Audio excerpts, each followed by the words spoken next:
وَأَقِيمُوا الصَّلَاةَ وَآتُوا الزَّكَاةَ وَأَقْرِضُوا اللَّهَ قَرْضًا حَسَنًا وَمَا تُقَدِّمُوا لِأَنفُسِكُم مِّنْ خَيْرٍ تَجِدُوهُ عِندَ اللَّهِ هُوَ خَيْرًا وَأَعْظَمَ أَجْرًا وَاسْتَغْفِرُوا اللَّهَ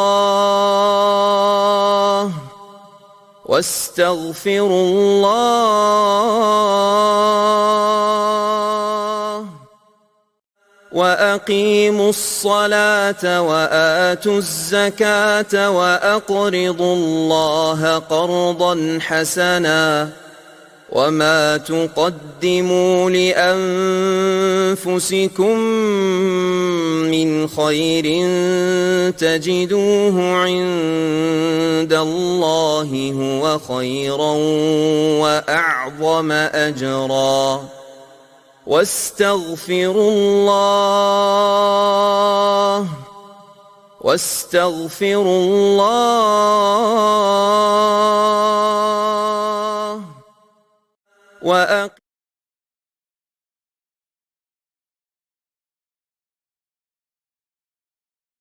نحمده ونصلي على رسوله الكريم اما بعد فاعوذ بالله من الشیطان الرجیم رب اشرح لي صدري ويسر لي امري واحلل عقدة من لساني يفقهوا قولي رب يسر ولا تعسر وتمم بالخير. قال الله تبارك تعالى في القرآن المجيد بعد اعوذ بالله من الشیطان الرجیم والعصر ان الانسان لفی خسر الا الذين آمنوا وعملوا الصالحات وتواصوا بالحق وتواصوا بالصبر. سبحان ربک رب العزت عما یصفون وسلام علی المرسلین والحمد للہ رب العالمین. اللہ تعالیٰ کا احسان ہے کہ اس نے ہمیں ایک موقع دیا اور ہم سب اپنی اصلاح کی غرض سے یہاں آ کر بیٹھے. آج سے ہم ایک سیریز شروع کریں گے کہ ہم آنے والے رمضان کو کیسے بہتر سے بہترین بنا سکیں، اچھا تھا تو خوب اچھا کیسے کر سکیں. صورت جو میں نے آپ کے سامنے رکھی، میرا نہیں خیال کہ آپ میں سے کوئی بھی ایسی ہو سسٹر کہ جو اس کو اور اس کے معنی کو نہ جانتی ہو، لیکن ہم اسی کی روشنی میں تھوڑا سا دیکھیں گے کہ ہماری زندگی جو گزر رہی ہے یہ کتنی قیمتی ہے، کتنی خوبصورت متاع اللہ نے ہمیں دی ہے، لیکن ایک ایسے بچے کی صورت میں کہ جس کو اپنی دولت کی یا اپنے مال کی قدر نہ ہو اور وہ 100 پاؤنڈ کو کسی بھی دکان پر جا کر صرف کینڈیز اور چاکلیٹس خریدنے میں خرچ کر دے. میں آپ سے پوچھوں گی، آپ کے بچے کو آپ نے، چلیے 7-8 سال کا بچہ، آپ نے کیا دینا تھا اس کو؟ کسی ریلیٹیو، کسی ماموں خالو، کسی نے عیدی میں اس کو 50 پاؤنڈ دے دیے. اب آپ سوچتی ہیں کہ یہ 50 پاؤنڈ کہاں استعمال کرے گا؟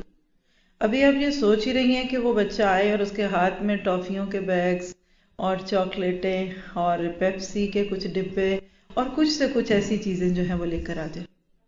آپ پوچھیں یہ کیا، کتنے کا ہے؟ وہ کہ میں نے دکاندار کو پیسے دیے، میں نے اسے کہا اس کی جتنی کینڈیز آتی ہیں مجھے دے دو.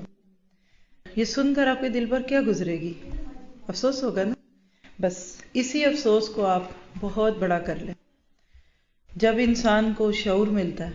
اور اکثر میں لوگوں ہی کی باتوں کے جواب میں ان سے کہتی ہوں، جب وہ کہتے ہیں ہم اور کیا کریں، ہم نمازیں تو پڑھتے ہیں، ہم روزے بھی رکھتے ہیں. جیسے ایک سسٹر تھی تو وہ بڑی اچھی سی سسٹرز تھیں، کسی ایسی جیسے آج آپ سب جمع ہیں تو وہ بھی آئی ہوئی تھیں. تو ایسی کوئی بات ہو رہی تھی تو بعد میں جیسے بعض لوگ بات کرتے ہیں پوچھا جائے تو کہتی ہیں مجھے یہ بتائیں کہ اب آپ لوگ ہمیں اور کیا بنانا چاہتے ہیں؟ نمازیں ہم پڑھتے ہیں، روزے ہم رکھتے ہیں نا، آپ درس دینے والے کیا چاہتے ہیں کہ ہم اور کیا کریں؟ تو میں نے کہا ہمیں تو کچھ نہیں کہنا آپ سے، اللہ نے کہہ دیا ہے. اور وہ کیا کہا ہے کہ والعصر، زمانے کی قسم، ان الانسان لفی خسر، انسان خسارے میں ہے. میں کہتی ہوں اس بات کو ہم اتنے آرام سے سن لیتے ہیں، والعصر ان الانسان لفی خسر، انسان خسارے میں. آپ کو کچھ بھی نہیں ہوا؟ چلیے میں اس جملے کو تھوڑا سا بدلتی ہوں. آپ بیٹھی ہیں اور اللہ نہ کرے ایسا ہو کسی کے ساتھ، لیکن ممکن تو ہے، آپ کے شوہر آئیں اور کہیں گے بیگم سب سرمایہ ڈوب گیا، ایک دم آپ کے بیٹے کا فون ہے امی میری فیکٹری میں آگ لگ گئی، آپ کی بیٹی جس کو اپنے بڑے ارمانوں سے بیاہا، ابھی تو اس کا گھر میلہ بھی نہیں ہوا، اور ایک دم خبر ملے کہ بیٹی کے گھر میں آگ لگ گئی۔ اب یہ 3-4 بری خبریں سننا اور دل میں جو خیال آتا ہے اس کو، اور وَالْعَصْرِ إِنَّ الْإِنسَانَ لَفِي خُسْرٍ، اس جملے کو سن کر کیا ہمارے دل کی ایک ہی حالت ہوتی ہے؟ واللہ ایک ہی حالت نہیں ہوتی۔ میں اکثر سوچتی ہوں کہ صحابہ کرام میں اور ہمارے اندر فرق کیا ہے؟ فرق یہ ہے صحابہ کو یہ حقیقت سمجھ آ گئی تھی کہ یہ دنیا وقتی ہے، چند دن کی ہے، اسی میں جو کرنا ہے وہی کرنا ہے۔ اور آپ دیکھیں کہ ان کی زندگیاں کیسے بدلی، کس طرح بے مقصد بیکار زندگیاں بسر کرتے تھے، اور آپ کو پتا ہے کہ وہ تو بکریوں کو چراتے تھے۔ ہم جس طرح اپنے بچے پال رہے ہیں نا، وہ بکریوں کے بچے پالتے تھے، ایسا حال تھا ان کا۔ لیکن اس کے بعد جب انہوں نے دیکھا کہ اللہ کے نبی کی زندگی بیکار زندگی نہیں، بے مقصد زندگی نہیں، تو ان کی زندگیوں میں اس طرح تبدیلی آئی کہ انہوں نے پھر اپنے وقت کو بہترین طریقے سے مینج کیا۔ ہمارا دین ہمیں وقت کی بہترین مینجمنٹ سکھاتا ہے۔ میں نے جو چیز ادھر ادھر گھوم کر لوگوں سے مل کر دیکھی ہے، اس کا خلاصہ یہی دیکھا ہے کہ ہم میں سے اکثر لوگ، الا ماشاءاللہ سب کو نہیں کہوں گی، اکثر لوگ ان کو اپنی دولت کی ویلیو معلوم ہے، ان کے پاس جیولری کتنی ہے اس کا بھی پتہ ہے، جس گھر میں رہتے ہیں آج کل اس کا کیا بھاؤ چل رہا ہے اس کا بھی پتہ ہے، ہر چیز کا پتہ ہے، کیا ریٹ چل رہا ہے گولڈ کا، ڈالر کدھر ہے، کون سی کرنسی کدھر ہے، کیا کچھ، سب چیزوں کی قیمت پتہ ہے۔ لیکن جس چیز سے وہ غافل ہیں وہ وقت کی قیمت ہے۔ چلیے تھوڑی سی اور بات کرتے ہیں۔ آج کل الحمدللہ رمضان قریب ہے، کچھ لوگ تو حیران ہے کہ قریب کدھر ہے، ابھی تو شعبان بھی نہیں آیا تو آپ کہہ رہے ہیں قریب ہے۔ جن کو اچھا کام کرنا ہوتا ہے ان کو وقت سے پہلے شروع کرنا پڑتا ہے نا۔ اگر ہم اس سال 1 مہینہ 1.25 مہینہ پہلے تیاری کر لیں، 1.5 ماہ بھی کر لیں، تو ہو سکتا ہے نا کہ ہمارا رمضان دوسروں سے اچھا ہو۔ جب بھی رمضان آتا ہے آپ ایک چیز نوٹ کریں نہ کریں، ایک تو پہلی بات ہے یہ مشاہدہ ہے، کوئی حدیث اور قرآن نہیں ہے، لیکن مشاہدہ کہ اچانک موتیں بہت ہوتی ہیں اس سے پہلے، سڈن ڈیتھ، اتنی اس کی خبر۔ پچھلے ہی دنوں ہماری ایک ساتھی ہیں، کسی شہر میں رہتی ہیں، تو انہوں نے بتایا تھا کہ لاسٹ 1 مہینے میں شاید ان کے شہر میں ملنے جلنے آنے جانے والوں میں سے شاید 12 سے 14 موتیں ہوئی ہیں، کبھی کسی کا جنازہ کبھی کسی کا جنازہ۔ ابھی ریسنٹلی کل شاید اس بچے کا جنازہ ہوا ہے، یہاں سے یعنی لندن سے وہ گھومنے گیا ہوگا دبئی، وہاں روڈ ایکسیڈنٹ میں کسی کا 26 سال کا کنوارا بچہ فوت ہو گیا۔ اب اس کی ڈیڈ باڈی آئے اور کیا حالات ہوں کیا ہو، کس کو پتا ہے کہ زندگی کی یہ گاڑی کہاں رک جائے گی، ہمیں نہیں پتا۔ ہم جس وقت کو گزار رہے ہیں نا، یہ وقت اتنا زیادہ قیمتی ہے کہ 10 دفعہ سوچیں اور پھر اپنا 1 منٹ یوز کریں۔ بس اب ہم یہ سوچتے ہیں کہ اچھا بھی بہت زندگی پڑی ہے، آپ بھی اپنے اوپر لیں۔ ظاہر ہے کہ جو بات آپ میں سے جس کے بھی کانوں پہ ٹکرا رہی ہے، مختلف عمر ہے نا آپ کی۔ چلیے آپ عموماً سوچتے ہیں کہ اردو لینگویج کا لیکچر 30-40 والے ہی لوگ سنتے ہیں، کیونکہ اب جو ہماری یوتھ خاص طور پہ باہر کے ملکوں میں، ان کو تو اردو سمجھ ہی نہیں آتی۔ یہ بھی ایک ہمارا خیال ہی ہے، اور ہم نے خود ہی یہ مائنڈ سیٹ اپ ان کا بنا دیا کہ بس تمہیں اردو نہیں آ سکتی۔ چلیے ٹھیک ہے، مانتے ہیں۔ ہم ایک جنرل سی بات کرتے ہیں، 30+ لوگ۔ میں اور آپ اپنی زندگی پہ سوچیں، پچھلے 30 سالوں میں میں نے کیا کیا؟ اب آپ کہیں گے کہ کیا نہیں ہوا، پہلے پڑھا، پھر اسکول گئے، کالج گئے، پھر کیریئر بلڈ ہوا، پھر اچھے سے گھر میں میری شادی ہو گئی، پھر مجھے اللہ نے بچے دینے شروع کیے، اور اب اس وقت میں 2 یا 3 یا 4 بچوں کی ماں ہوں۔ الحمدللہ، بہت اچھی بات ہے۔ اگر تو آپ کا یہ نیچرل لائف سائیکل چل رہا ہے تو بہت ہی اچھا ہے، لیکن اب آپ یہ سوچئے کہ یہ سب کچھ ہو گیا، سب کچھ ہے آپ کے پاس، اور اچانک ایک خبر آتی ہے، ان میں سے کوئی چیز نہیں رہتی، یا میرے جانے کا اب میرے ہاتھ میں کیا ہے؟ کیا میں نے اپنی اس دنیا کو پانے کے لیے جتنی کوشش کی تھی اتنی ہی کوشش میں نے آخرت میں بھی کچھ پانے کے لیے کی ہے؟ جو کرتے ہیں ان کو پتہ چلتا ہے. دیکھیے یہ مت سوچئے کہ ہمیں نہیں پتا کہ ہم آگے جا کے کیا کریں گے. بہت سارے لوگ ہیں نا وہ کہتے ہیں پتہ نہیں آگے جا کے ہمارے ساتھ کیا ہونا ہے. میں کہتی ہوں آپ کو پتہ ہے کہ کیا ہونا ہے. مجھے بھی پتہ ہے میرے ساتھ کیا ہونا ہے، آپ کو بھی پتہ ہے. آپ کہیں گے اتنی بڑی بات آپ کیسے کہہ سکتی ہیں؟ اس لیے کہہ سکتی ہوں کہ جب اسٹوڈنٹ کمرہ امتحان میں بیٹھ کے پرچہ حل کرتا ہے نا، اسی وقت اس کو پتہ لگ جاتا ہے کہ اس میں نمبر کتنے آئیں گے. کچھ نہ کچھ اسیسمنٹ تو ہم بھی گھر آ کے کرتے ہی تھے نا. 100 میں سے 70 80 یہ صحیح وہ، اور بعض لوگ تو 100% کر لیتے تھے. سم ٹائم آپ کے مارکس جب آتے ہیں تو آپ حیران ہوتے ہیں کہ بالکل ایسے ہی لگتا ہے آپ نے اپنا پیپر خود چیک کیا تھا. اور کچھ کویسچنز بھی ایسے ہی ہوتے ہیں، پلس مائنس اور فل ان دی بلینکس. 25 میں سے 25، 20 میں سے 20. آبجیکٹیو ٹائپ پیپر کے 98% مارکس آپ خود بھی لگا کے آتے ہیں. کیا فرق پڑے گا؟ آپ نے سوچا تھا 80 آئیں گے، 82 آ جاتے ہیں. کسی جگہ جو ایگزامینر تھا اس نے تھوڑی سی رعایت کر دی، آپ نے اپنے آپ کو سخت نمبر دیے تھے. یا یہ ہو سکتا ہے آپ نے 80 سوچے تھے، 75 آ گئے. پاسبل ہے نا؟ کیا کبھی ایسا ہوتا ہے کہ آپ اپنے پیپر کو کرنے کے بعد اسیسمنٹ میں یہ سوچیں کہ 80 آئیں گے اور 30 آ جائیں، 25 آ جائیں؟ یا تو پھر آپ کچھ سمجھ میں کم ہے، یا پھر جس نے آپ کا پیپر چیک کیا اس کو آپ سے کوئی تعصب ہے. یہ تو کبھی نہیں ہو. 19-20 کا فرق چل جاتا ہے، بہت بڑا فرق نہیں ہوتا. کیا آپ سوچیں کہ میں فرسٹ آؤں گا؟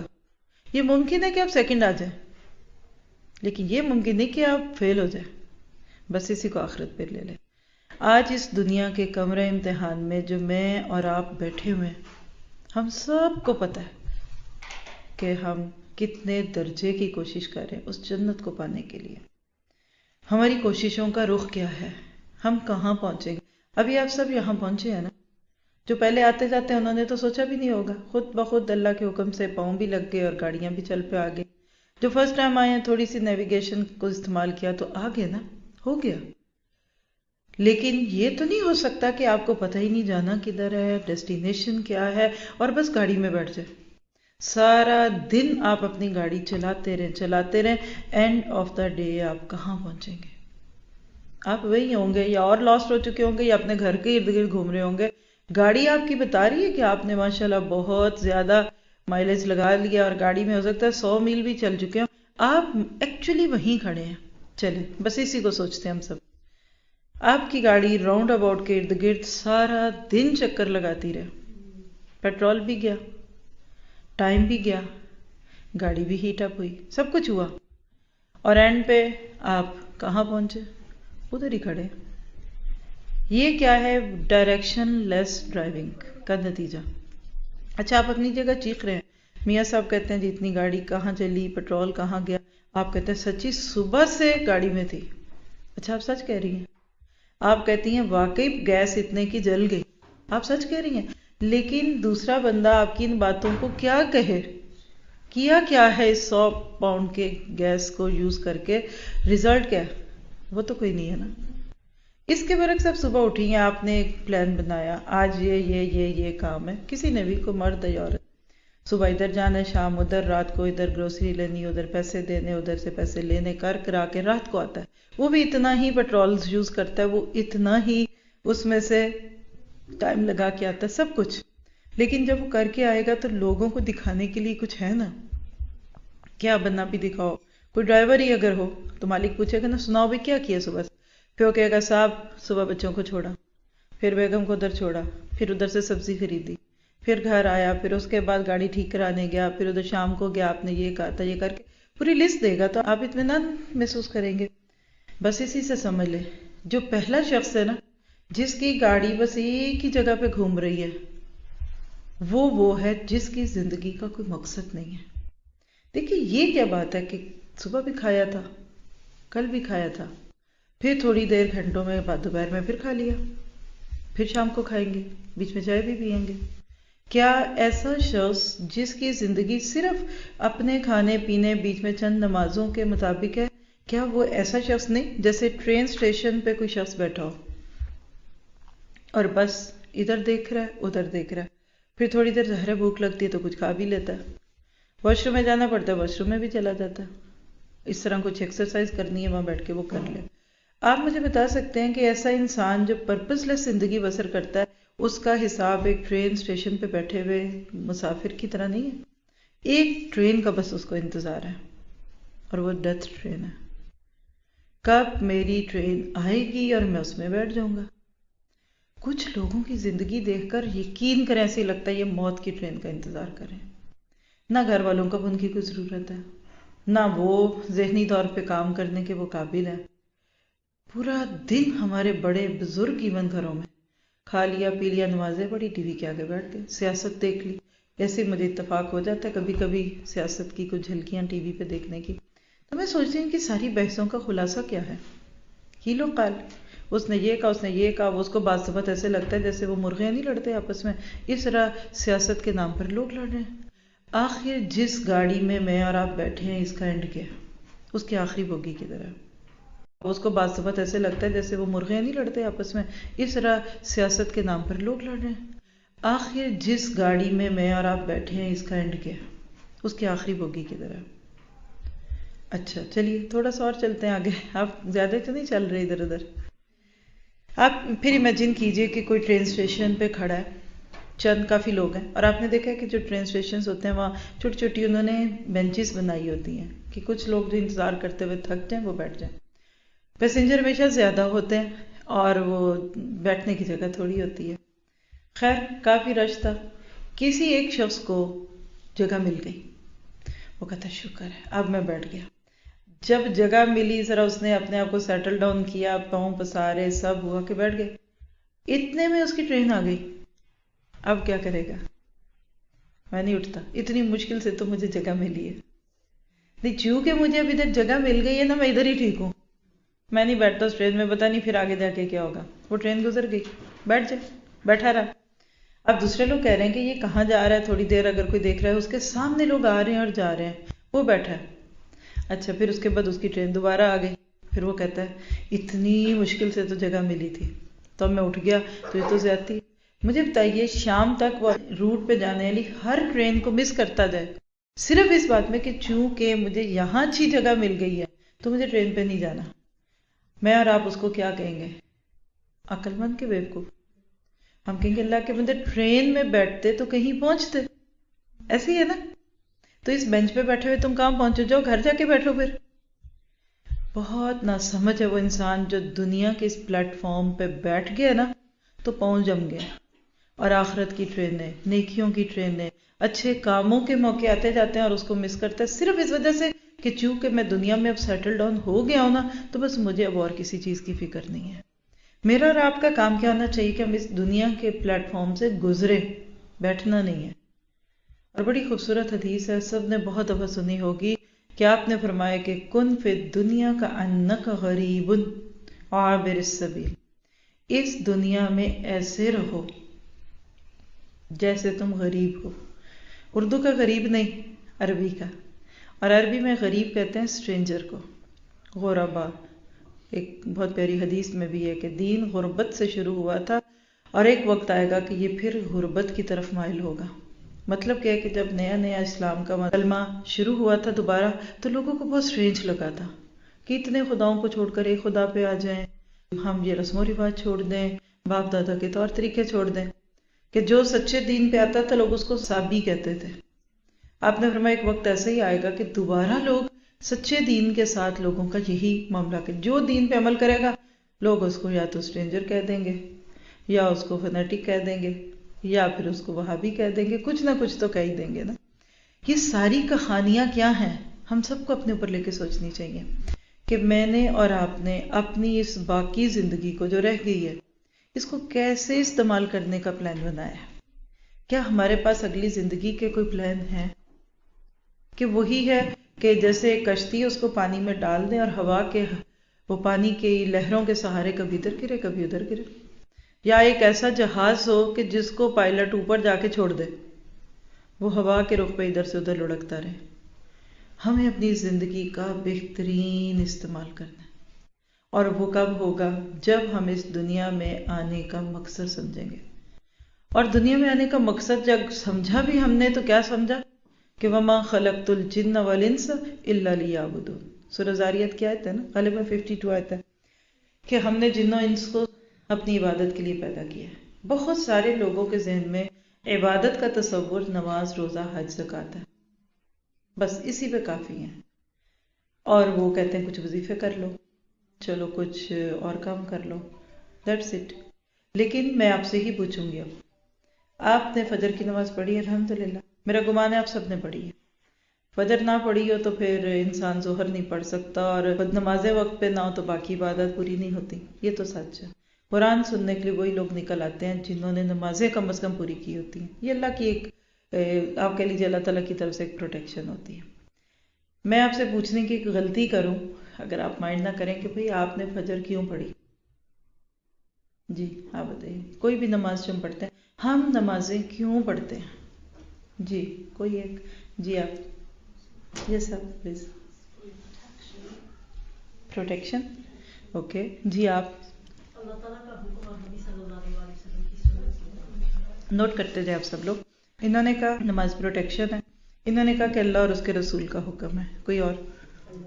جی آپ. آج تو یہ سوچ کے نہیں پڑھی، لیکن یہ کہ تیاری ہے قیامت کے دن اللہ تعالیٰ کے سامنے کھڑے ہونے. اللہ تعالیٰ کے سامنے کھڑے ہونے کی نیت سے پڑھتے ہیں کہ وہاں کھڑا ہونا آسان ہو جائے. جی اللہ کی ذات کے لیے. اللہ کے لیے پڑھی. جی نماز کا حساب اس رہے گا. نماز کا سب سے پہلے حساب ہے اعمال میں، تو اس جواب دہی سے بچنے کے لیے فرض ہے. بالکل صحیح. جی آپ بتائیے. اللہ کا دیدار ہوگا نمازیوں کو. ٹھیک ہے جی. راہ آپ نے کیا سوچ کے پڑھی؟ مجھے اللہ سے بات کرنے میں اور کوئی راستہ نظر نہیں آتا. یہی طریقہ ہے جس میں بات. یعنی اللہ تعالیٰ سے بات کرنے کے لیے. اور کسی کے پاس اور وجہ ہے کوئی؟ کیونکہ اللہ تعالیٰ اس لائق ہے کہ اس کی عبادت کی جائے. ٹھیک ہے. اور کسی کے ذہن میں اور کوئی بات ہے؟ جب اللہ کے سامنے کھڑے ہوں گے تو چہرے کا نور ہوگا. نماز قیامت کے دن چہرے کا نور ہوگا. یہ بھی صحیح بات ہے. اچھا میں آپ سب کی بات کو کہوں کہ آپ سب نے صحیح کہا. جی آپ ادھر سے پیچھے یار. تکبر ٹوٹتا ہے. ٹھیک ہے کہ ہم کسی کے آگے جھک رہے ہیں. یا کا نعبد و یا کا نستعین. اتنی اچھی اچھی باتیں آپ لوگوں نے بتائی ہیں نا، لیکن ابھی آپ نے وہ وجہ نہیں بتائی جس کے لیے ہم نماز پڑھتے ہیں. جی اللہ تعالیٰ سے ہم کلام ہونے کے لیے. جی ہدایت مانگنے کے لیے. جی اپنی غلامی کا. یہ بھی ٹھیک ہے. جی دیکھیے آپ کا کسی کا کوئی قصور نہیں ہے. اگر میں آپ کوئی بات آپ کو اور بتاؤں گی تو آپ یہ نہ سوچیے گا کہ ہو ہمیں یہ بات کیوں نہیں پتا. اجتماعی طور پہ اس وقت امت مسلمہ کو یہ بات نہیں بتائی گئی. نماز برائے نماز، روزہ برائے روزہ، حج برائے حج، زکوٰۃ برائے زکوٰۃ. بہت ہے تو فرض برا ہو گیا، یہ ہو گیا، اجر وجر. نماز کیوں ہے؟ ایک تو بہت سمپل سی بات قرآن میں کہی جو آپ میں سے کسی کو اس وقت یاد نہیں تھی کہ ان الصلاۃ تنہی عن الفحشاء والمنکر. 21ویں پارے کی پہلی آیت ہے. اتل ما اوحی الیک، کہ بے شک نماز بے حیائی اور منکر سے روکتی ہے. لیکن جو اصل نماز کی روح ہے نا، وہ کیا ہے؟ میں ایسی مثال دے دیتی ہوں پھر آپ اس کو سمجھیے گا. نماز ہمارا انرجی ٹینک ہے. نماز ہمیں ہیٹ اپ کرتی ہے. چلیے مثال لے لیتے ہیں ایسے، پہلے بھی میں نے دی ہوئی ہے لیکن آپ نئے لوگ ہیں تو آپ کو بھی فائدہ ہوگا انشاءاللہ تعالی. دیکھیے کوئی پیٹرول پمپ ہے. یہاں پیٹرول پمپ کہتے ہیں کہ گیس اسٹیشن؟ امریکہ میں گیس اسٹیشن کہتے ہیں. بات ایک ہی ہے. پیٹرول پمپ میں 3 لوگ ملے آپ کو، 3 دوست ہیں. تینوں کے پاس ایک ہی ماڈل کی گاڑی، ایوری تھنگ برانڈ نیو، یعنی مین کہ ان کا مائلیج وغیرہ اور گیس لینا دینا سب ایک برابر ہے. ان تینوں نے اپنی گاڑیوں کو فل اپ کر دیا، پھر ہائی بائی کیا اور چلے گئے. اس کے بعد کیا ہوا؟ 1 مہینے کے بعد دوبارہ وہ پھر اسی پیٹرول پمپ پہ ملے. وہ سناتے ہیں بھی سناؤ کیا حال ہے، کیسے رہے، اس کے بعد آج ملے ہو. وہ کہتا ہے بس اس دن آیا تھا نا، اس کے بعد بس مجھے آج ہی آنا پڑا، یعنی میں فرسٹ ٹائم آیا ہوں اس کے بعد. یعنی جو گاڑی کی ٹنکی فل ہوئی تھی بس وہ ایک ہی دفعہ آج ختم ہوئی ہے تو میں آج آیا ہوں. وہ کہے گا اچھا تم آج پہلی دفعہ آئے ہو؟ نہیں میں تو بیچ میں بھی آیا تھا، میں تو 15 دن بعد بھی آیا تھا. گویا کہ وہ 2 ویکس میں آیا تھا. تیسرا کہتا ہے کہ نہیں بھائی میں تو ہر ویک آتا رہا ہوں، میں تو آج چوتھی بار آیا ہوں۔ اب یہ چاروں کا فرق ہے، بہت سمپل ہے۔ مجھے بتائیے کہ ان چاروں کے ایک دفعہ آنا، 2 کا آنا یا 4 دفعہ آنا، اس میں فرق کس چیز کا ہے؟ گاڑی بھی ایک ہے۔ اب یہ نہیں کہہ سکتے کسی کی گاڑی نے زیادہ گیس لی یا کسی میں لیکیج تھا، سب کچھ برابر تھا۔ بہت آبویس ہے کیا؟ جی بتائیے۔ کہ جو زیادہ دفعہ اس نے کام زیادہ کیا، اس نے گاڑی زیادہ چلائی۔ جب ہم گاڑی میں گیس ڈالتے ہیں نا تو گاڑی فل اپ ہوتی ہے، اس کے بعد ہم کیا کرتے ہیں؟ پھر گاڑی چلاتے ہیں نا۔ جو ہی گاڑی چلنے لگتی ہے تو اس کی گیس کم ہوتی ہے، جو ہی کم ہوتی ہے ہم دوبارہ پھر آتے ہیں پیٹرول پمپ پہ گیس لینے آتے ہیں اور گیس لے کے چلے جاتے ہیں۔ ایسے ہی ہے نا، جس نے زیادہ دفعہ گیس لی دیٹ مین اس نے زیادہ ٹریولنگ کی۔ اب آپ امیجن کریں کہ یہ جو پیٹرول پمپ ہے نا، یہ مسجد ہے۔ امیجن کرتے ہیں مسجد نماز کا سمبل ہے، 3 نمازی ہیں، وہ ایک نماز پڑھنے آیا، ایک ہے وہ دن میں 5 نمازیں مسجد میں آ کے پڑھتا ہے یا 5 وقت کی نماز وقت پہ پڑھتا ہے، دوسرا ہے وہ کہتا ہے دن میں 2-3 چھٹی جاتی ہے، اور تیسرا ماشاءاللہ کہتا ہے جمعے کے جمعے پڑھتا ہوں۔ فرق کس بات کا ہے؟ فرق اس بات کا ہے، یہ اب بڑی باریک سی بات ہے، شاید میں آپ کو سمجھا پاؤں۔ جب ہم نماز پڑھتے ہیں نا، اللہ کے سامنے کھڑے ہیں، الحمدللہ رب العالمین الرحمن الرحیم مالک یوم الدین، ہم اللہ سے باتیں کرتے ہیں۔ اللہ تیری تعریفیں ہیں، تو رحمان ہے، رحیم ہے، تو مالک یوم الدین ہے، اللہ تو میری پکڑ نہ کرنا۔ اللہ سے باتیں کرتا ہے بندہ، اللہ کی تعریفیں اس کے گن گاتا ہے۔ جو ہی اللہ کی تعریف کرتا ہے پھر ایک دم ایاک نعبد و ایاک نستعین، اس میں اپنے آپ کو چھوٹا ہے۔ اللہ میں چھوٹی، میں کمزور، میں بندی، میں سلیو، اللہ میں کچھ نہیں، میں کچھ، تو سب سے بڑا، میں کچھ نہیں۔ پھر اس کے بعد جب اتنا چھوٹا اتنی بڑی ذات کے سامنے کھڑا ہوگا تو کچھ مانگے گا نا، تو پھر مانگنے کی باتیں تو بہت سی ہیں، پر میں تو ایک ہی چیز مانگوں گا، اہدنا الصراط المستقیم، میں ہدایت مانگوں گا کہ اللہ مجھے ہدایت دے دے۔ اب جب آپ رو دھو کے نماز میں آپ دیکھیں فجر میں کم از کم 4 دفعہ تم سورہ فاتحہ پڑھتے ہیں نا، پھر اس کے بعد باقی دعاؤں کی تو میں بات ہی نہیں کر رہی، اور وہ جو وعدے اور محبتیں اور اللہ تعالیٰ سے راز نیاز ہے کہ تحیات للہ، وہ تو ہم بات ہی نہیں بھی کر رہے۔ دعائیں اینڈ پہ مانگتے ہیں، اور سجدے میں جو کہتے ہیں کہ اللہ مجھے اللہ مغفر لی ذنبی کلہ و دکہ جلہ اول آخرہ اول، یہ تو کہہ ہی نہیں رہی، صرف نماز سورہ فاتحہ کی بات کریں۔ جب ایک بندہ اللہ کے سامنے جائے نماز پہ کھڑا ہوتا ہے، اس کا دل ایمان سے بھرتا ہے، انرجی ملتی ہے، اس کو اللہ کی بڑائی کا احساس ہوتا ہے۔ اب جب اللہ کی بڑائی کا احساس ہوا نا، تو اس کا ایسے سوچے کہ اس کے اندر اس کے ٹینک میں ایمان کا پیٹرول بھر گیا۔ جو ہی وہ سلام پھیرے گا نا، السلام علیکم ورحمۃ اللہ، السلام علیکم ورحمۃ اللہ، آپ سوچئے کہ جیسے وہ گاڑی کو فل اپ کر کے نا اس کا ڈھکن بند کیا۔ اب کیا کرے؟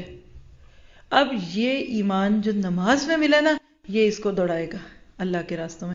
یہ ہے کہ والعصر ان الانسان لفی خسر الا الذین آمنوا وعملوا الصالحات، ساری مخلوق، ساری انسانیت خسارے میں ہے، نقصان پہ ہے۔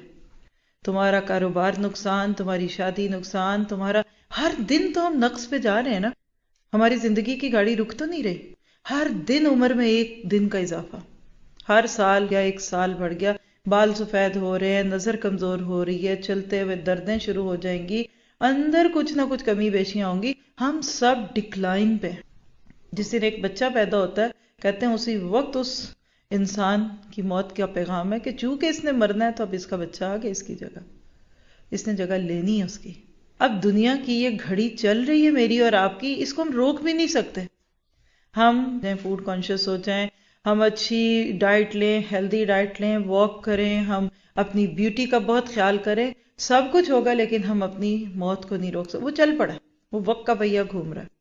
جیسے آپ گھڑی تو بند کر دیں گے، سیل ختم ہوئے تو گھڑی تو بند ہو گئی، لیکن سورج تو چل ہی رہا نا۔ اب اس نقصان کو نفع میں کیسے بدلنا ہے؟ یہ تو چلنی، جیسے کہتے ہیں نا، یہ لیکیج تو ہے، یہ تو چلے گا، اب اس کو سٹاپ کیسے کرنا ہے؟ آمنو وعملوا الصالحات۔ یہ زندگی کا پہیہ نہیں رکے گا میرے اور آپ کے لیے، ہم نے اس کو یوٹیلائز کرنا ہے، اس کو استعمال کرنا ہے۔ دیکھیے جیسے مثال ہے کہ ایک جگہ ہے، آپ امیجن کریں کہ وہاں سے پانی آ رہا ہے، اور وہ پانی اتنی کثرت سے آ رہا ہے کہ آگے وہ کھائی بن گیا یا آگے جو فصل ہے اس کو ڈبو رہا ہے۔ اب بہت بڑا ایشو ہے گاؤں والوں کے لیے، کیا کریں؟ کچھ لوگ ہیں وہ کیا کہتے ہیں پانی کو روکو، وہ کوئی پتھر اینٹیں لا کے اس پانی کے سورس کے آگے رکھنا چاہتے ہیں، پہلی قسم کے لوگ۔ وہ سکسیسفل ہوں گے؟ نہیں ہوں گے نا۔ اچھا، دوسری قسم کے لوگ ہیں وہ کہتے ہیں کہ یہ پانی جو اتنا یہاں آئے گا تو یہ جو فصل ہے یہ تو ختم ہو جائے گی، یہ ہوگا وہ ہوگا، وہ فصل ہی وہاں سے اٹھا لیتے ہیں کہ جی یہاں ہم کچھ اگاتے ہی نہیں، یہاں تو پانی نہیں آنا ہے۔ کیا ان دونوں نے عقل مندی کا فیصلہ کیا؟ بالکل بھی نہیں۔ نہ وہ بہتے پانی کو روک سکتے، پتھر چھوڑ کے آگے دیواریں بھی ڈال دیں گے، پانی اس کو بھی کھا جائے گا، اور فصل جہاں اگ رہی تھی یہاں سے ہٹا کر کہیں دوسری جگہ لگائیں گے، ہو سکتا ہے وہاں زمین قبول ہی نہ کرے اس کو۔ عقل مند کون ہے؟ اس پانی کو جو گہرا تھا نا اس کو آگے ایک نالی کی صورت میں ایک ایسی جگہ لے جائے کہ جہاں اس پانی کو یوٹیلائز کر سکے۔ ہم سب کا کام تیسرا حالت ہونی چاہیے۔ ہماری زندگی کا ہم رونا ہی روتے رہے، ہائے عمر کہاں جا رہی ہے، ہائے وقت کدھر چلا گیا، جوانی جا رہی ہے، بس لوگ روتے ہی رہتے ہیں ساری زندگی۔ جس حال میں ہوتا ہے نا اس سے اگلے حال کو دیکھ کے رونا شروع ہو جاتے ہیں، اور کچھ نہیں، ان کو یہ غم آنے لگتا ہے کہ میں بوڑھی ہو رہی ہوں، میری عمر ڈھل رہی ہے، بچے نہیں ہیں، بچے نہیں ہیں، بچے نہیں ہیں، ہو گیا بچہ، اب کیا کرنا، بچہ ہو گیا تو یہ صحیح نہیں ہے، یہ بھی خراب ہے، یہ بیمار ہو جائے گا، ذرا بڑا ہوا لگتا ہے میرا بچہ اس معاشرے میں بگڑ جائے گا، بگڑ جائے گا، وہ رو رو کے دنیا سے چلے جاتے ہیں۔ عقل مند کون ہے کہ اس وقت کی دولت کو استعمال کرے اور اس کو اچھے طریقے سے آگے لے کر جائے؟ تو وہی بات واپس آتی ہوں کہ جب نماز پڑھتے ہیں نا تو ہمیں انرجی ملتی ہے۔ اب سوال پیدا ہوتا ہے اس کے بعد کریں کیا، واٹ نیکسٹ؟ آپ کہتے ہیں کیا نیکسٹ، نماز تو پڑھ لی ہے، اللہ کے بندو ابھی تو اپنے گیس ڈالی ہے۔ اب ایک بندہ گاڑی چلائے، گاڑی میں گیس بھرے اور اس کے بعد اپنے ہی گھر کے صحن میں اس کا انجن کھول دے اور آن کر دے گاڑی کو، سارا دن کھڑی گاڑی چلتی رہے اور وہ گرم بھی ہوتی رہے، پیٹرول تو جلتا رہے گا، اینڈ آف دا ڈے کیا ہوگا؟ پیٹرول بھی ختم اور گاڑی بھی خراب ہوگی نا، بیٹری بھی ڈاؤن ہو سکتی ہے۔ پھر کوئی اس کو کہے گا اللہ کے بندے جب گیس ڈالی تھی تو اس کو لے کے باہر نکلو، کچھ کام کرو، اپنا فائدہ کرو یا کسی کا کرو۔ ہمارا نماز پڑھنے کے بعد اس سے جو ایمان ملتا ہے، اس کے بعد اگر ہمارے اندر حرکت نہیں پیدا ہوتی اللہ کے لیے کچھ کرنے کی، اللہ کے راستوں میں نکلنے کی، فَفِرُّوا إِلَى اللَّهِ سَابِقُونَ الْأَوَّلُونَ، یہ کیفیت نہیں ہے نا، تو ہم اپنی نمازوں کی انرجی سے گھر میں ہی بیٹھ کے ہم تسبیحوں پہ تسبیحاں بھی پڑھ لیتے ہیں، ٹی وی کھلتا ہے تو پھر کہتے ہیں وہ پسند کا ڈرامہ ہے ذرا وہ بھی لگا دو، اب ادھر شادی کا بلاوا ہے وہاں بھی جانا ہے، وہاں مہندی کا بلاوا ہے وہاں بھی جانا ہے، وہاں یہ بھی اللہ کے بندو یہ کیا، یہ اسلام میں ہے؟ کہتے جو بھی ہے، لیکن دیکھو نا لوگوں کو تو پھر ناراض نہیں کر سکتے، یہ حقوق العباد بھی تو ہے۔ یعنی ایسے لوگوں سے ملاقات رہتی ہے۔ کسی سسٹر نے کہا ایسی بات ہے صرف سکھانے کے لیے، کسی کی بھی ہو، مجھے آپ کو اس سے کیا لگے، لیکن میں سیکھتی ہوں لوگوں سے۔ یعنی عام طور پہ آپ کو پتہ ہے کہ آج کے دور میں جو ہمارے شادی بیاہ کے فنکشنز ہوتے ہیں اس میں کافی چیزیں ایسی ہوتی ہیں جو نہیں ہونی چاہیے، بس ایک دو وہ ہیں جو کرنی ہے، اس کے لیے بہت ساری نہ ہونے والی چیزیں ہم ڈالتے ہیں۔ نکاح تو 2-4 منٹ میں پڑھا جاتا ہے، رائٹ، لیکن بہرحال یہ تو ہوتا ہی ہے۔ لیکن کسی کی ایسی کوئی بات تھی کہ ان کو جو دعوت نامہ ملا اس پہ باقاعدہ یہ سب کچھ درج تھا کہ ہم یہ کچھ کریں گے اور خوشی اس کے بغیر ادھوری ہے، کچھ بھی ہوگا۔ اب ان کو پتہ چل گیا کہ یہ کیسی بات ہے، انہوں نے کہا کہ دیکھیں آپ نے اتنی جیتا دلیری سے یہ چیز لکھ دی ہے کہ اس کے بغیر یہ نہیں تو ہم تو نہیں جائیں گے، چلو اس پہ اب جھگڑے شروع۔ اور دوسرے لوگ آر کیا دلاتے ہیں، یہ تم قرآن پڑھتے ہو تو حقوق العباد ہی نہیں پورے کرتے، تو جو جاتے ہیں وہ کیا کہتے ہیں بہت انجوائے کرتے ہیں، کیا وہ میوزیکل پروگرام تھا اور کیا وہ نائٹ تھی اور کیا اور دس اینڈ دیٹ، اور ہم نے بہت انجوائے کیا۔ دیکھیے آپ اپنی زندگی میں اللہ کو دن میں 17 بار کہہ کے آتے ہیں ایاک نعبد و ایاک نستعین، اور 17 بار آپ کہہ کے آتے ہیں اہدنا الصراط المستقیم، Allah please show me the right path, Allah مجھے سیدھا راستہ دکھا۔ تو جب اللہ دکھانے لگتا ہے تو کہتے ہیں نہیں ابھی نہیں ہدایت چاہیے، ابھی تو میں بہت ینگ ہوں، آئی ایم ٹو ینگ، اور ابھی تو سویٹ ہے، ابھی نہیں۔ یعنی جب عملی زندگی دیکھیں اور نماز میں کیے ہوئے قول اقرار کو دیکھیں تو کیا سچ بتائیں کوئی ایک ہی ڈائریکشن سمجھ آتی ہے؟ یہ ہماری اس صدی کا المیہ ہے، 18 سینچری۔ آپ کو پتہ ہے کہ علامہ اقبال کا جو دور ہے ان کی پوئٹریاں پڑھ کے دیکھ لیں، وہ 18 سینچری کے تھے لاسٹ، آج 19 گزار کر ہم 20th میں شروع جا چکے ہیں بس۔ اور علامہ اقبال کے میں اشعار کبھی پڑھوں نا تو میں کہتی ہوں اللہ اکبر، 18 سینچری میں علامہ اقبال اتنا روتے تھے، تو اگر آج 2015 میں آ جائیں تو وہ تو ہارٹ اٹیک ہی ہو جاتا ان کو بھی۔ جب آپ کو پتہ ہے کہ وہ قرطبہ مسجد میں آئے تھے اور الحمد ان کی ہیں نا پوئمز، اور یہ جو انہوں نے کہا نا کہ مغرب کے مسلمانوں کی حالت کو دیکھ کر دل میرا ہوتا ہے سی پارا، اور سی فارسی میں کہتے ہیں 30 کو، یہ جو ہم لفظ کہتے ہیں نا سپارہ، ایک سپارہ پڑھ لو، پہلا سپارہ، یہ سپارہ نہیں ہے، یہ سی پارہ لفظ ہے، یعنی 30 ٹکڑے. کہتے ہیں میرے دل کے 30 ٹکڑے ہو جاتے ہیں جب میں ویسٹ میں مسلمانوں کو دیکھتا ہوں کہ کتنا یہ انفلوئنسڈ ہے اور کتنی تیزی سے اسلام سے دور ہے. یہ ان کی سوچ وہاں تھی. آج کے دور میں آپ دیکھیے سارے ایسے نہیں ہیں الحمدللہ، بہت روشنی ہو رہی ہے، لیکن اس کے باوجود بہت سارے لوگ ہیں جو ماحول کی دھند میں کھو گئے. یہ نماز اور روزہ جس کی اب ہم باتیں کر رہے ہیں، یہ ہمیں کچھ کاموں کے کرنے کا مشورہ دیتا ہے. نماز کی تو ہم نے تھوڑی بات کر لی، اس لیے کہ نماز کے بغیر تو روزہ بھی نہیں ہے. اگر آپ نماز پڑھتے ہیں اور اس کے بعد آپ اپنی زندگی میں اللہ کی حکم کو ماننے کے لیے دوڑ دھوپ نہیں کرتے، اللہ کے دین کو نافذ کرنے کی دوڑ دھوپ نہیں کرتے، تو سوری کہ آپ نے نماز کی انرجی کو مس یوز کیا. کتنے لوگوں کو یہ پتہ ہی نہیں ہے کہ نماز سے ملتا کیا ہے. وہ کہتے ہیں اور کیا کریں، ہم دوسری بھی نماز کا انتظار ہی کرتے ہیں. دیکھیے نبی صلی اللہ علیہ وسلم کا جہاں تذکرہ آتا ہے نا، ہمارا دل محبت سے بھرتا ہے. مسلمان ہونے کے ناطے ہم ان کی چھوٹی چھوٹی سنتوں پہ بہت توجہ دیتے ہیں نا، دیتے ہیں یا دینا چاہتے ہیں. ربیع الاول آئے گا تو ہم بہت محبت سے اس کی بات کریں گے. مسواک کی سنت ہمیں اچھی لگتی ہے، تیل لگانے کی سنت اچھی لگتی ہے، کھانے کے بعد میٹھا کھانے کی سنت ہمیں بہت ہی اچھی لگتی ہے. پتہ نہیں وہ ہے کہ نہیں، لیکن مشہور ہے ہمارے ہاں تو ٹھیک ہے، مان لیتے ہیں. 100 سنتوں کے نام پہ اکثر کتابیں بھی ہیں، چھوٹی چھوٹی سنتیں. یہ سب سنتیں ہیں انڈیویجول، ہماری ذاتی زندگی سے متعلق، بہت اچھی ہیں. آپ کریں گے آپ کی نماز ایک کی جگہ 70 گنا بڑھ جائے گی. It's so good, very nice. آپ فجر کی سنتوں میں پڑھ کے تھوڑی دیر لیٹ جاتے ہیں اپنے کروٹ پہ اور دعا پڑھ لیتے ہیں اللہم اجعل فی قلبی نورن، ویری نائس. یہ سنتیں ہیں، اس کا سراسر فائدہ آپ کو پڑے گا.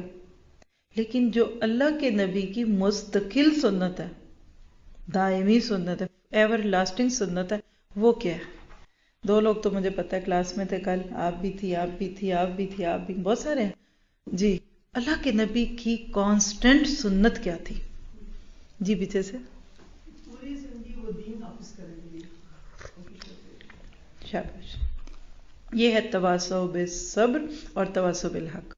جب آپ کہتے ہیں ان الذین آمنوا، یہ آپ کا اپنا ایمان ہے. نمازیں آپ کی روزے باتیں. ہم صرف آمنو کے لیے نہیں آئے، ہم اس دنیا میں اللہ کے کلمے کو بلند کرنے کے لیے آئے. 2 دفعہ تو مجھے یاد ہے، شاید 3 دفعہ قرآن پاک میں، ایک دفعہ سورۃ توبہ، ایک دفعہ سورۃ صف ہے، ایک اور جگہ کہ هو الذی ارسل رسولہ بالہدی والدین الحق لیظہرہ علی الدین کلہ. وہ ذات جس نے بھیجا اپنے رسول کو دین حق کے ساتھ. اللہ کے نبی کو اللہ نے حق کے ساتھ بھیجا، دین اسلام کے ساتھ بھیجا. کیوں؟ تاکہ لیظہرہ، تاکہ اس دین کو غالب کرے علی الدین کلہ، سارے دینوں پہ.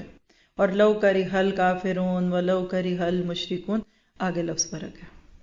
اللہ کے نبی نے جو کام 23 سال تک کیا، نبوت ملنے سے لے کر بستر مرگ تک، وہ کیا تھا؟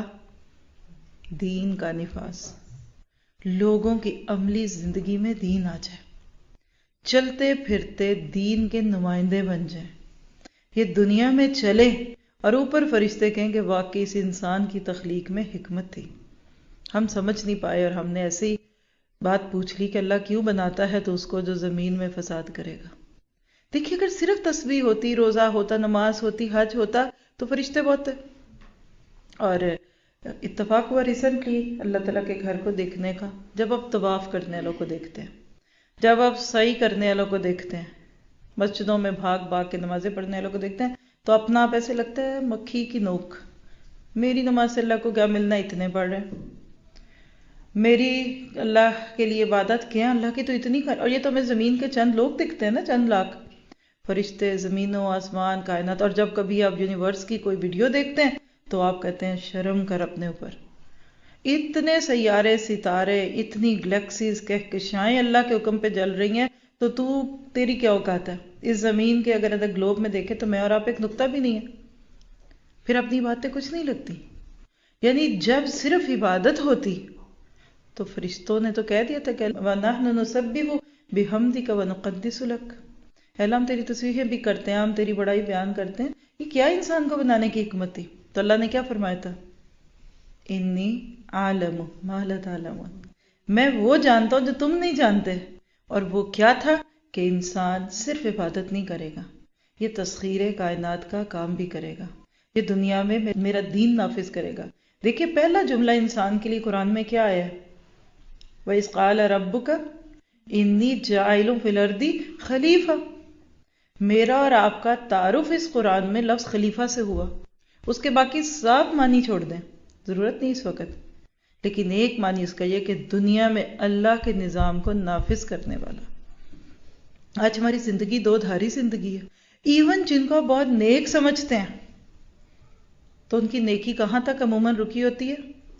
5 وقت نمازی، داڑھی بھی ہے ماشاءاللہ، یہ بھی اللہ جرت دے، یہ کم لوگوں کی ہوتی ہے، ہر سال عمرہ، رمضان کے روزے، لمبی لمبی افطاریاں، صدقہ خیرات اور ٹو مینی تھنگس۔ آج ہماری دینداری کہاں آ جاتی ہے؟ صرف عبادات کی حد تک۔ عورت ہے تو پردہ، نقاب، حجاب، ویری گڈ، یہ بھی بہت بڑی بات ہے، لیکن اصل بات کہ دین کی حدیں نہ ٹوٹیں، اللہ کا نظام ہمارے گھروں میں، ہماری شادیوں میں، ہمارے لائف سٹائل میں، ہمارے جینے مرنے میں دکھے۔ یہ دین تھوڑا سا پیچھے ہے۔ 2 دین ساتھ ساتھ ہمیں اپنے معاشروں میں دکھ رہے ہیں ہر وقت، ایک اللہ کا بھیجا ہوا دین اور ایک وقت اور معاشرے کا دین۔ میرا خاندان یہ چاہتا، میری گھر والے یہ پسند کرتے، میں یہ چاہتی، بیکاز اور آپ دیکھ لیجئے شادی ہوتی ہے ہم پہچانے ہی نہیں جاتے۔ کاروبار میں ایک مرد جاتا ہے، وہ کہتا ہے کہ ٹھیک ہے میں 5 وقت نمازی ہوں لیکن دیٹس اٹ۔ میں نے آگے بھی واقعہ سنایا تھا کہ ایک دفعہ کسی کا بچہ اغوا کر لیا گیا، ینگ بچہ۔ آپ کو پتہ ہے کبھی کبھی ایسے کیسز ہوتے ہیں ہمارے ملکوں میں، اللہ سب کو بچا کے رکھے۔ تو خیر کچھ دن کے بعد ان کو فون آیا کہ اگر اپنا فلاں بچہ یا بیٹا چھڑوانا ہے 5 لاکھ۔ اس یہ بہت پرانی بات ہے، میں خود ان دنوں میں کراچی تھی جب کہ یہ بات سنی ہوئی ہے، آج سے 10-15 سال پہلے کی بات ہے۔ تو کہتے ہیں کہ 2-3 دن بعد خبر ملی، فون آ گیا کہ بھئی اپنا بیٹا لینا ہے تو 5 لاکھ روپے لے کے ادھر آ جاؤ۔ 5 لاکھ اس دور کے آج کے 5 کروڑ ہے میرے خیال میں، پاکستان میں جتنی تیزی سے منی کا چینج ہوئی ہے ویلیوز۔ خیر وہ گھر والوں نے جیسے تیسے جمع کرنے تھے، کرا کے انہوں نے جس جگہ کہا تھا وہاں بھیجا کسی کو کہ جاؤ اور چھڑاؤ۔ کہتے جب وہاں گھر گئے، دروازہ نوک کیا تو گھر میں سے کسی خاتون نے ڈور کھولا اور کہا کہ آپ ڈرائنگ روم میں بیٹھ جائیں، ابھی آتے ہیں کوئی بھی جو ہے۔ وہ جو بھی صاحب تھے وہ جا کے بیٹھ گئے۔ تھوڑی دیر گزری، بارش، یعنی ایک بزرگ ٹائپ شخص اندر ڈرائنگ روم میں آئے، بہت اچھے طریقے سے ملے، ڈیسنٹ طریقے سے۔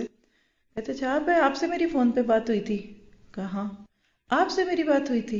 ہاں۔ آپ کدھر تھے؟ کب نماز پڑھنے گیا تھا؟ کہا آپ مسجد میں نماز پڑھ کے آئے ہیں ابھی؟ ہاں۔ کہا اچھا اور آپ ایک طرف نماز اور ماشاءاللہ آپ کا چہرہ سنت کا، تو یہ کیا چکر ہے جو آپ نے پیسے مانگے؟ میں کہا دیکھو یہ نماز یہ ہمارا دین ہے اور یہ تم سے پیسے جو لینے یہ ہمارا بزنس ہے۔ یہ 2 دھاری رخ نہیں ہوتا جب سچا دین دنیا میں آتا ہے۔ شاید آپ میں سے کوئی میرے اس درد کو محسوس کر سکے۔ آج یہ درد ہر صاحب درد اس چیز کو محسوس کر رہا ہے، عملی زندگی میں، طرز زندگی میں، معیشت، معاشرت، شادی، بیاہ، تربیت میں ہم پورا دنیا والوں کے ساتھ چل رہے ہیں۔ ویسٹرن سے مراد یہ نہیں کہ ویسٹ میں رہ رہے ہیں، واللہ آج پاکستان کے گاؤں میں بھی ویسٹ ہے، میڈیا نے سارے مرحلے آسان کر دیے، بلکہ یہاں ہمیں رہتے ہوئے تو تھوڑی سی کوئی شرم ہوتی ہے اس بات کی کہ غیروں میں بیٹھے ہیں۔ اور میں نے جو تڑپ اور تکلیف ماؤں کے دلوں میں ویسٹ میں رہتے ہوئے دیکھی وہ اپنے ملکوں میں نہیں دیکھی۔ یہاں کے ماں باپ اب پریشان ہیں، وہ سوچ رہے ہیں کہ ہمارے بچے ویسٹرن کلچر میں رہتے ہیں، ان کو کیسے بچائیں۔ یہاں واللہ ہی ایفرٹس زیادہ اس وقت، کیونکہ جتنی گندگی ہے اتنا جتنی زیادہ کوشش کریں گے پل کرنے کی تبھی بچیں گے۔ لیکن اوور آل حرم میں خانہ کعبہ کے پاس بیٹھے بچوں کو میں نے ویڈیو گیمز کھیلتے دیکھا، ماں باپ لے بھی جاتے ہیں نا۔ کین یو بلیو کہ آج ہمارا دماغ اس طرح سن کر دیا دنیا والی چیزوں میں کہ ہم نمازوں کے دوران بھی ہو سکتا ہے کہ اپنے میسج گن رہے ہوں۔ اللہ نے دنیا کی ترقی دی ہے سب کو، یہ ریسرچز، یہ اللہ نے غیر مسلموں کو ہمارے کام پہ لگایا کہ تم آئی فون بناؤ اور مسلم اس میں خوبصورت قسم کے ایپس بنائیں اور دنیا کو قرآن دیں اور قرآن سے کام کریں۔ ہو رہے ماشاءاللہ کام، وہ کر رہے، فائدہ چند لوگ لے رہے ہیں، لیکن بات ہو رہی ہے عمومیت کی۔ آخری بات کر کے آپ کو موقع دوں گی انشاءاللہ، اس کے بعد اب نیکسٹ سیشنز میں ہم واقعی باقاعدہ سیکھنا شروع کر دیں گے۔ ابھی آج میں نے جو کوشش کی نا وہ یہ صحیح ہے کہ ہم جو عبادات کرتے ہیں، جو نماز کریں گے، جو نماز پڑھتے ہیں، جو روزے رکھتے ہیں، کیا اس کا کوئی ایفیکٹ، کوئی امپیکٹ ہماری عملی زندگی میں آنا چاہیے؟ اگر آپ چاہیں گے تو اب اگلے ویک میں تھوڑا سا روزے کا امپیکٹ بتا کے شروع کروں گی، تاکہ ہم روزے کا اصل تو سمجھیں۔ واللہ ہم نے نہیں سمجھی، ہم نے سچ بات ہے وہی ہے، روزے کا مطلب یہ ہے کہ کھانا وہی ہے لیکن بس ٹائم ڈیوریشن ذرا بڑھا لو، بلکہ وہ کھانا ہے جو عام دنوں میں بھی نہیں کھاتے۔ تو ہم سب سوچیں، ہر سال رمضان آتا ہے اور بس ہمیں کیا سکھا کے جاتا ہے، ہم کیا چاہتے ہیں، ہم کیا سوچتے ہیں، ہم جس دنیا میں اس وقت جی رہے ہیں اس کے اگلے وقتوں میں کتنے بڑے بڑے چیلنجز ہیں، ہماری نسلوں کو جو چیلنجز درپیش ہیں۔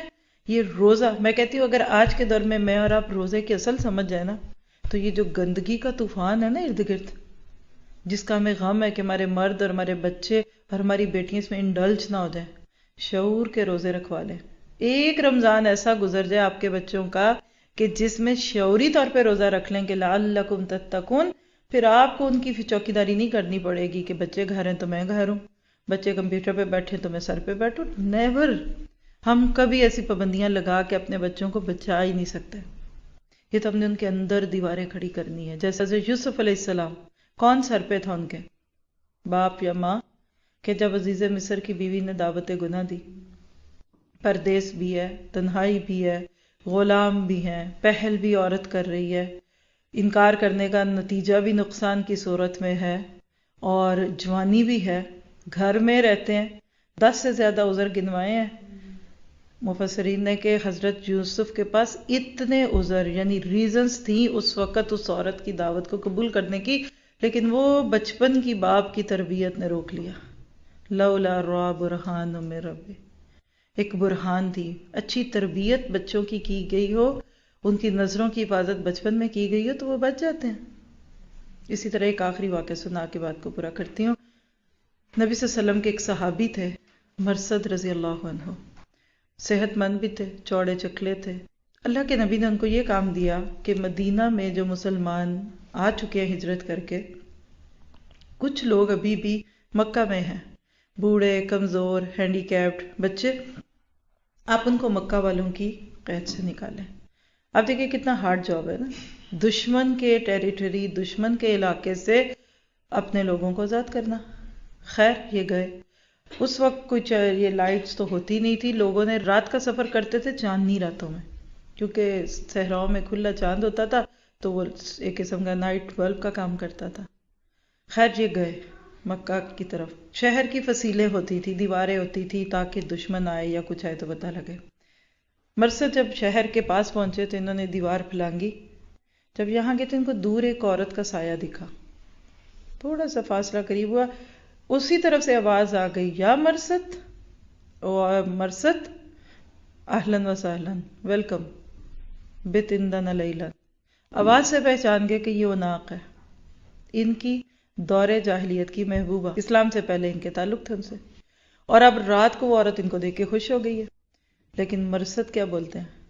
کہا کہ یا عناق چلی جا، اللہ نے زنا کو حرام قرار دیا اور اس کی دعوت کو ریجیکٹ کر دیا۔ جو ہی اس عورت نے یہ بات سنی کہ یہ میری دعوت کو ریجیکٹ کر رہے ہیں، عورت کو تو بہت چوٹ پڑتی ہے جب مرد اس کی دعوت نہ قبول کرے، اس نے شور مچا دیا، او بستی والوں دیکھو یہ تمہارے قیدی اڑا کے لے کے جا رہا ہے۔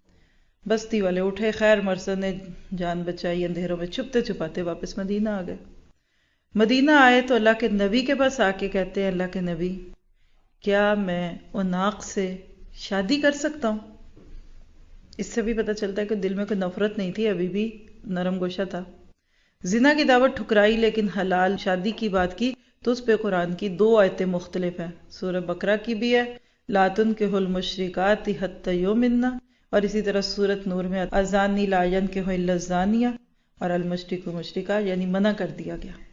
اب یہ واقعہ میں نے آپ کو کیوں سنایا؟ مرثد کے پاس عناق کی دعوت قبول کرنے کا کتنا سنہرا موقع تھا۔ نمبر 1، یہ پردیس میں، جیسے ہم کہتے ہیں نا کافروں کے ملک میں گئے ہوئے ہیں، باہر کے ملکوں میں تو جی ایسے چلتا ہی ہے، ایک معروف جملہ ہے کم پڑھے لکھے لوگوں کا۔ پھر صحت مند، جسمانی اسٹرانگ تھے کیونکہ اللہ کے نبی لوگوں کو کام وہی دیتے تھے جو وہ کر سکے۔ پھر رات کا وقت اور چاندنی راتیں جو ویسے ہی جذبات کو ابھار دیتی ہیں۔ پھر اس کے بعد اب دیکھیے پہل عورت کر رہی ہے، یہ بھی مردوں کے لیے ایک بڑا پلس پوائنٹ ہے، ہم کیا کریں جب ہمیں بلاتے ہیں تو ہم صبر کیسے کریں۔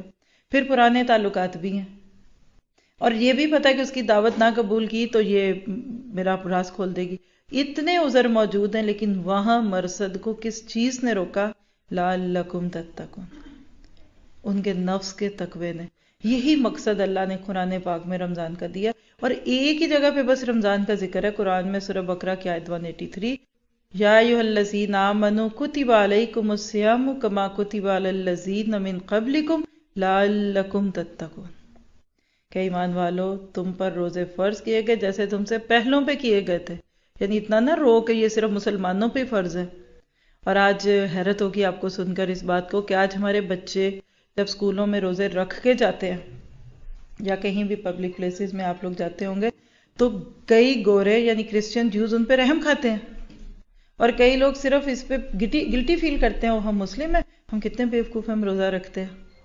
تو یاد رکھیے کہ روزہ صرف اسلام میں نہیں ہے، من قبلکم، حضرت نوح سے لے کر نبی صلی اللہ علیہ وسلم کی تک ہر نبی کی امت میں روزے تھے، بلکہ پہلوں کے روزے تو زیادہ سخت تھے. اس کی پوری ہسٹری ہم ان آیتوں کی تفسیر میں پڑھتے ہیں جب قرآن میں آتا ہے. تو یہود نصارہ آج جیسے لگتا ہے نا کہ ان کے ذہن میں مذہب میں روزہ ہی نہیں، ان کا بھی روزہ تھا، عمل کرنا چھوڑا تو ایسے لگا کہ ہے ہی نہیں. آج مسلمانوں میں بھی یہی حالات ہوتے جا رہے ہیں دن بدن کہ جب ہم اپنی باتوں پہ عمل نہیں کرتے تو یہی ہوتا ہے. انشاءاللہ اگلی چند نشستوں میں ہم اسی کو ڈیٹیل سے دیکھیں گے. جزاک اللہ خیر. سبحانک اللہم و بحمدک، اشہد ان لا الہ الا انت، استغفرک و اتوب الیک. ربنا تقبل منا انک انت السمیع العلیم وتب علینا انک انت التواب الرحیم. وصلی اللہ تعالی خیر خلقہ واصحابہ اجمعین برحمتک یا ارحم الراحمین. آمین ثم نحمده ونصلی علی رسولہ الکریم. اما بعد فاعوذ باللہ من الشیطان الرجیم. رب اشرح لی صدری ویسر لی امری واحلل عقدۃ من لسانی یفقہوا قولی. قال اللہ تبارک تعالی فی القرآن المجید بعد اعوذ باللہ من الشیطان الرجیم. والعادیات ضبحا فالموریات قدحا فالمغیرات صبحا فأثرن به نقعا فوسطن به جمعا ان الانسان لربه لکنود وانه على ذلك لشہید وانه لحب الخیر لشدید. افلا يعلم اذا بؤثر ما في القبور وحصل ما في الصدور ان ربهم بهم يومئذ لخبیر. سورۃ عادیات صرف 11 آیتوں کی صورت ہے اور ہر آیت آدھی لائن پہ ہے. یعنی اگر آپ اس کو ایک پیپر پر لکھنا چاہیں تو صرف 4 لائنوں میں یہ صورت پوری ہوتی ہے. لیکن آئیے ذرا آج اس کی روشنی میں دیکھتے ہیں کہ ہم سب کی دوڑ کس طرف ہے، ہم زندگی کی اس دوڑ میں کہاں جا رہے ہیں اور ہمارا رب ہم سے کیا چاہتا ہے. تھوڑا سا اپنے موضوع کے ساتھ اس بات کو کر دوں کہ آج کل ہم رمضان کی تیاری کے سلسلے میں مختلف مواقع پہ ملتے ہیں، اور ہماری خواہش کیا ہے کہ اس رمضان کے آنے سے پہلے ہم لوگ اس کی پوری تیاری کر سکیں. اور وہ تیاری کیسی ہو کہ جب ہم رمضان میں داخل ہوں تو ہم اس کا بہترین طریقے سے فائدہ اٹھا سکیں. کوئی بھی کام تیاری کے ساتھ کریں یا بغیر تیاری کے کریں اس میں بہت فرق ہوتا ہے.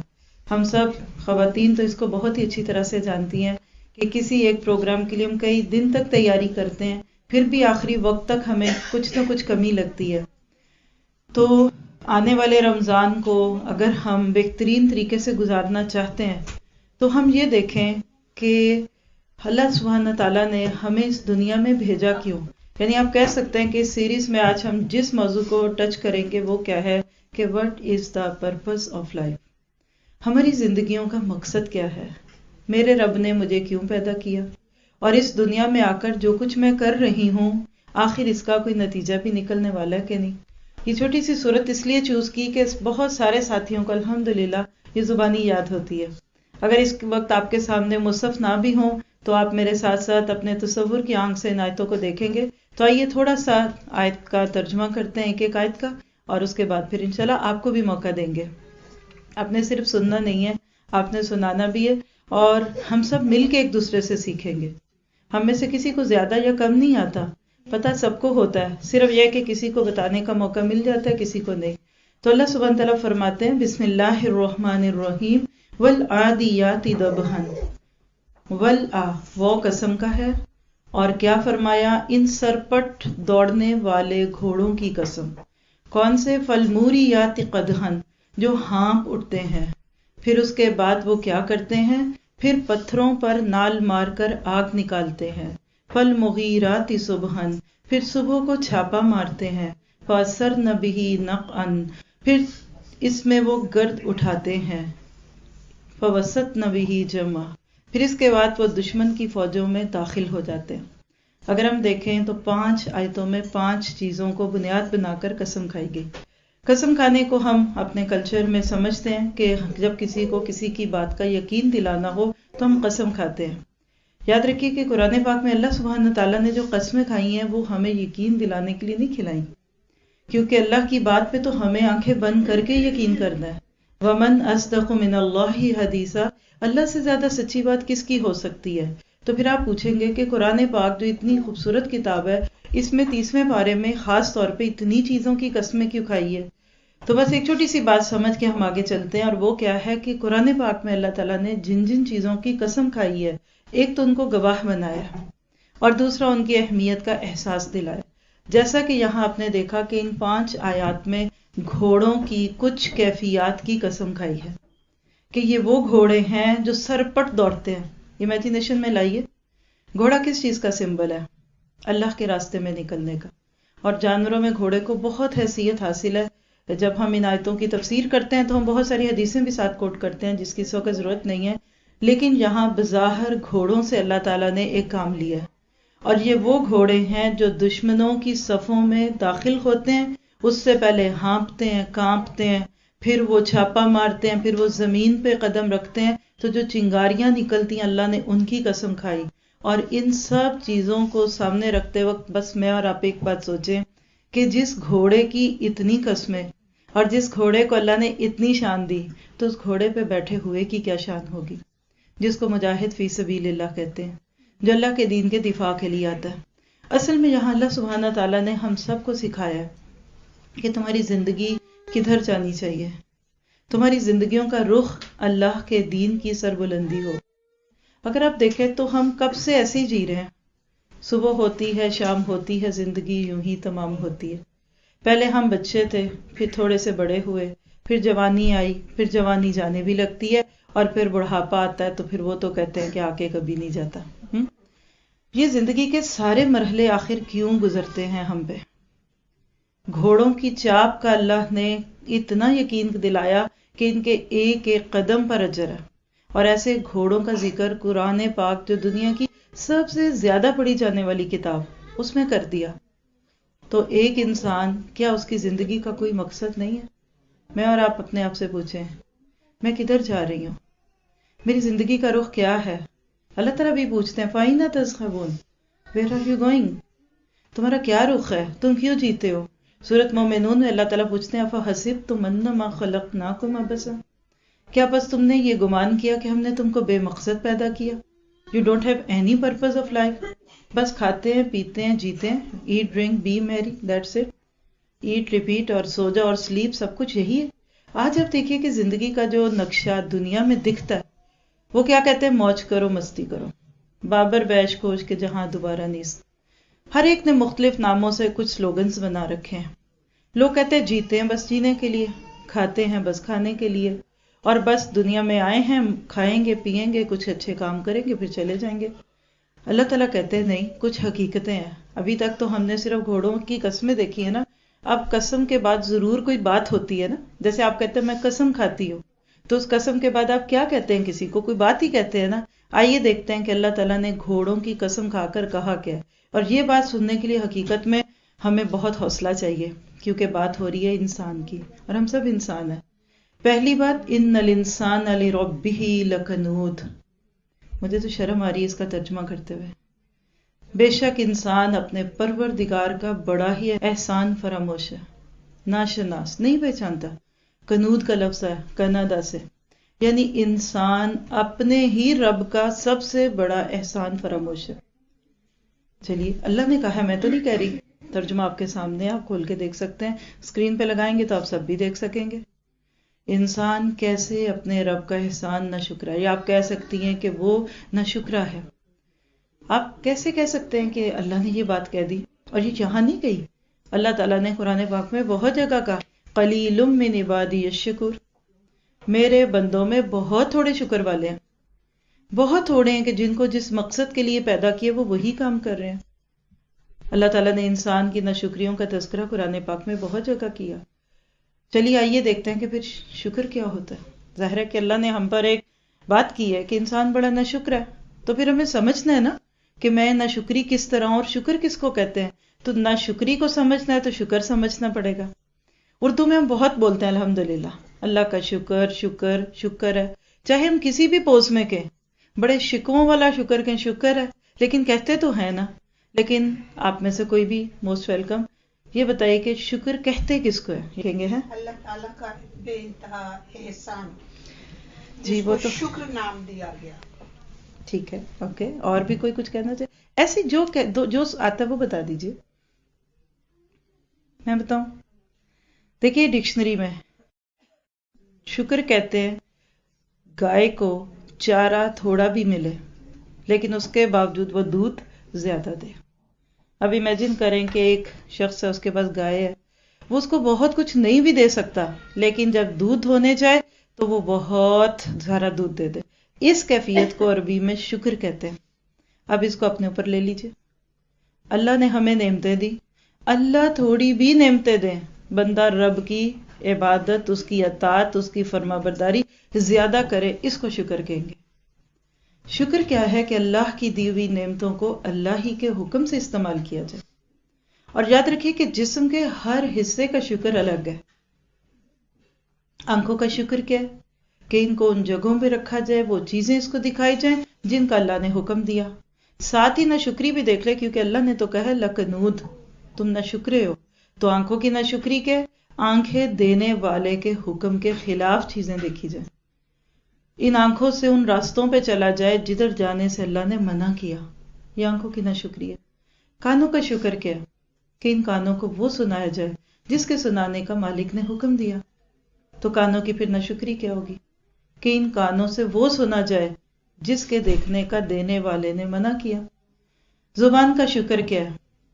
جس چیز کے لیے رب نے کہا بولو وہ بولو. وَمَنْ أَحْسَنُ قَوْلًا مِّمَّنْ دَعَا إِلَى اللَّهِ، اللہ تعالیٰ خود فرماتے ہیں اس سے اچھی بات کس کی ہے جو اللہ کی طرف بلائے. یعنی سب سے خوبصورت استعمال زبان کا آپ کو پتہ ہے قرآن میں کیا؟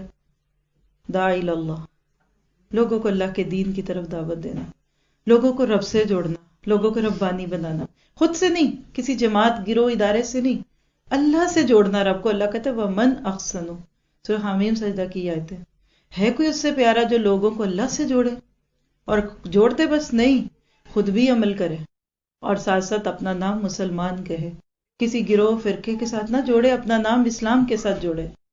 تو لہٰذا زبان کا شکر کیا ہے؟ لوگوں کو اچھی باتوں کا حکم دیا جائے، اچھے طریقے سے ان کو برائی اور بھلائی کا فرق بتایا جائے، پھر اللہ کی نعمتوں کی تعریف کی جائے. اللہ جو دے اس کا بھی شکر، جو نہ دے اس کا زیادہ شکر. کیونکہ ظاہر ہم یہ سوچتے ہیں کہ ہمارے پاس یہ چیز نہیں ہے، لیکن حقیقت یہ ہے کہ انسان کو کسی چیز سے دور رکھ کے اللہ تعالیٰ اس کو بہت بڑی بلا اور آزمائش سے بچا لیتے ہیں. مثلاً آپ دیکھیے کہ ایک شخص ہے، وہ کہتا ہے کہ مجھے گاڑی مل جائے. اب اس کا کیا خیال ہے؟ گاڑی آئے گی تو میرے لیے سفر آسان ہوگا، بڑی سی گاڑی مل جائے، لینڈ کروزر مل جائے، مثال ہے کوئی بھی لے لیجئے. اب وہ بڑی سی گاڑی ملے لیکن کوئی اس کی جان کا دشمن ہو جائے، کوئی چور ڈاکو پیچھے لگ جائے، یا گاڑی ملے لیکن اس کے بعد اس کا حادثہ ہو جائے جس میں وہ اپنی ٹانگوں سے محروم ہو جائے. یہ گاڑی ملنا بہتر تھا یا پھر وہ بیچارہ بس میں جا رہا ہے یا پیدل چل رہا ہے؟ کم از کم ٹانگیں تو ٹھیک ہے نا. تو بعض اوقات بچوں کو بھی نہیں پتا ہوتا کہ ہمیں کیا چاہیے کیا نہیں. اگر ماں اپنے بچے کی ہر بات سن لے اور ہر بات پر اس کو دینے لگ جائے تو آپ بتائیے کیا ہمارے بچے صحیح تربیت پائیں، ان کی صحت ٹھیک ہو؟ جتنی دفعہ بچہ چاکلیٹ مانگے ماں دے دے، جتنی دفعہ کینڈی مانگے ماں دے دے، تو کیا اس بچے کو فائدہ ہوگا؟ نہیں ہوگا نا. تو اللہ سبحانہ تعالیٰ جب ہمیں کوئی نعمت دیتا ہے نا وہ بھی خیر ہے، اور جب اللہ سبحانہ تعالیٰ کوئی نعمت لیتا ہے نا اس میں بہت ہی بڑی خیر ہوتی ہے. تو لہٰذا شکر دیکھنا ہے. اب شکر کی بات ہم کریں، اگلی آیت میں دیکھیے وَإِنَّهُ عَلَىٰ ذَلِكَ لَشَهِيدٌ، یہ کوئی ڈھکی چھپی بات نہیں ہے. اللہ تعالیٰ کہتے ہیں انسان کو پتا بھی ہے کہ میں نہ شکر ہوں. یعنی انسان اس بات کو خوب اچھی طرح جانتا ہے کہ جو مالک کا حق ادا کرنا تھا وہ نہیں کرتا. چلیے ہم تھوڑا سا اس کو دیکھتے ہیں اپنی عملی زندگی میں. کوئی آپ کو پانی کا ایک گلاس پیش کرے، آپ پیاسے تھے، راستے میں تھے، کہیں تھے، گاڑی میں تھے، بس میں تھے، کسی نے آپ کو ایک گلاس پانی کا دیا. سچ بتائیے کیا دل چاہتا ہے اس کے لیے؟ Thank you, so nice, it's player, فلاں فلاں. کوئی ہمیں کوئی گفٹ دے دے، جب تک اس کو تھینک یو کارڈ نہ دے دیں ہم کہیں گے جی مزہ ہی نہیں آیا. چھوٹی سے چھوٹی چیز پہ ہم لوگوں کو کتنا اپریشیٹ کرتے ہیں. چھوٹے سے بچوں کو مائیں کیا سکھاتی ہیں؟ تھینک یو بولو، شکریہ بولو، کہتے ہیں نا. کیونکہ ہمیں یہ تہذیب سکھائی گئی ہے جو بندوں کا شکر ادا نہیں کرتا وہ اللہ کا بھی شکر ادا نہیں کرے گا. من لم یشکر الناس لم یشکر اللہ. تو لہٰذا اللہ کا شکر ادا کرنا کیا ہے کہ جو نعمتیں اللہ نے ہمیں دی ہیں ہم ان کو پا کر اللہ کو کہیں کہ اللہ I was not deserving that. میں اس کو ڈیزرو نہیں کرتی تھی، یہ تو نے کو میری اوقات سے زیادہ ہی دے دیا. اچھا یہ کون کہے گا؟ یہ بات کون کہے گا بتائیے؟ جو خود کو چھوٹا سمجھے گا. اور کوئی